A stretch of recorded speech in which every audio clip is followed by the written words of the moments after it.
bansot, kulot yung balahibo, mahina. Kung ganito yung kambing mo tapos gusto nyo magpa-recover na sa mabilis na pamaraan, makakatipid lang panoorin mo yung video ito guys, kasi i-share ko sa video ito yung ginagawa kong effective way. 1 month makikita natin yung resulta at magiging maganda yung kondisyon ng kanilang pangangatawan. Kulot yung kanilang balahibo, hindi naman ganun sila kahina, maliliksi pa din naman, pero kapag kanahayaan natin yung ganitong status ng kambing, papunta na siya doon, mababansot, hihina na siya, tapos matagal yung kanilang paglaki kapag nabansot na yung kambing. Kaya nagtuturok ako. At yung pinaka-resulta nito sa loob ng 1 buwan, kaya yung program na ginagawa ko kapag nagpurga ako nito, diretso na vitamins. Yung epekto, isahan na lang yan, no? March 22, Sunday, yan. Ipapakita ko sa inyo pagdating sa loob ng 1 buwan, sa April 22, sa loob ng 1 buwan yung resulta. Ito yung ginawa ko dyan.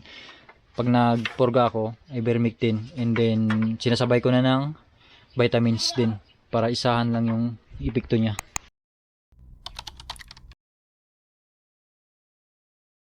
Ito na yung resulta. Yung date ngayon ay Sunday, April 26.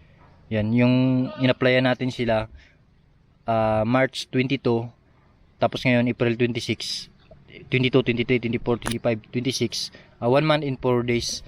Pero yun nga, yun yung 1 month mahigit na sila.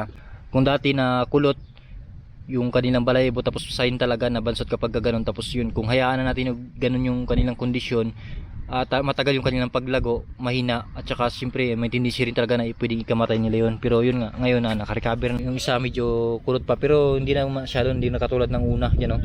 Makita natin talaga, may yung resulta, makita na natin. Ito, lalo na to yung brown, na halata talaga na yung magulo yung balahibo niya ngayon, hindi na yan, no.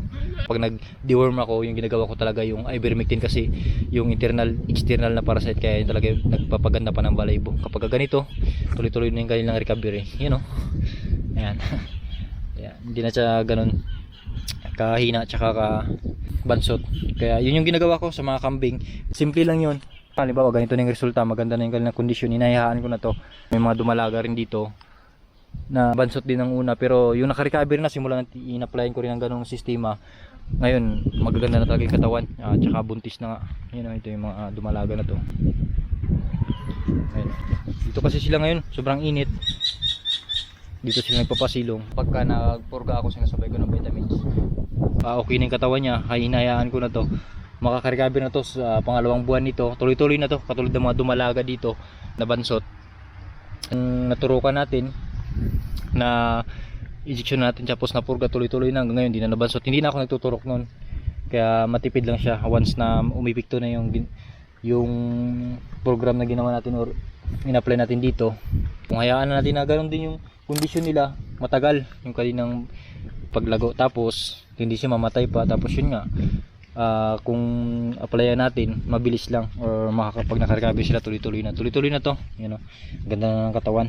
Yan. Ito yung mga anak niya 4, yung pinapadili natin ng verse 3 nakaraan, malalaki na, grabing inahin din to, gandang inahin to kasi ng anak ng 4. Tapos sinusundan na nga siya ng turiti, nagpapaasawa na. Ginawan ko rin ng content about yan para mabilis maglandi, kung ilang buwan bago magpaasawa ulit.